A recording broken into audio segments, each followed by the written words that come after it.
I'm recording this time. Really funny thing. Best take all day. Didn't get recorded just a minute ago. I'm disappointed. You're disappointed. You get this one instead.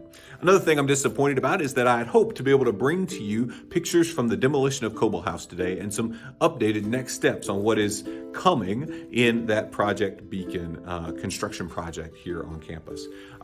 Due to things outside of our control, demolition didn't get to happen today, but it is projected to begin next Monday. And while I feel a little bit like the boy who cried wolf or maybe the preacher who cried demo, we do hope that next Monday we will have pictures and video to share with you and some updates in our next Midweek Minute as to what are the next steps in this project for us as a church and for the leadership of that project.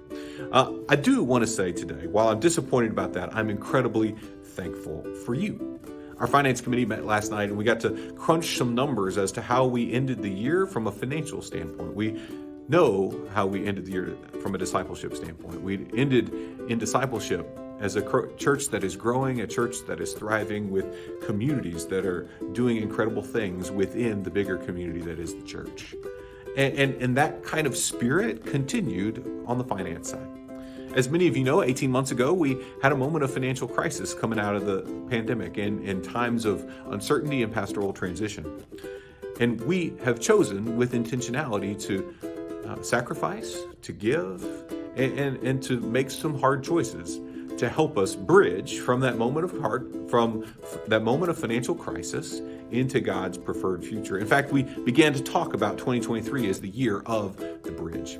I want to tell you that bridge was way better than we had anticipated that bridge being. We have grown and given our way to the point where we ended up about $50,000 better off than we anticipated last year. We expected for our spending to outpace our giving last year, and it did. We were essentially spending from some savings, but it did it by $50,000 less than we projected, which allows us to be on a really firm foundation going into this new year. You bridged incredibly well, and I'm incredibly thankful. If you want to get into all the finance jargon and deficit spending and all that, know that Chris and I would love to talk with you. Our finance committee would love to talk with you to get into some of that nitty gritty if you want to get into that nitty gritty.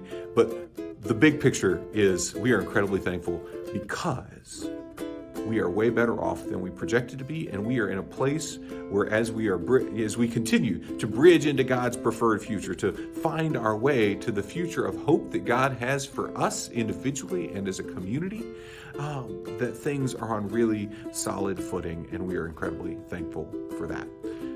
In many ways, I'm standing in front of this image on purpose today. I don't know if you can see it on the picture, but it's palms held open with a light, a flame in the middle. And it says, "Dear giver of my life, please use me. Use my light. Use my life." In many ways, this image embodies the spirit that you embodied last year in this year of bridging. You said to the creator of the universe, "Here I am. Here's my light. Here's my life. Use me." And just as you were faithful, God was faithful. And so today I don't have pictures of demolition to show you, and I hope and pray that I do next week, so I'm not yet again the preacher who cried demo. But no, I am incredibly, incredibly thankful for you and for the ways in which we are who we are today because of your faithfulness.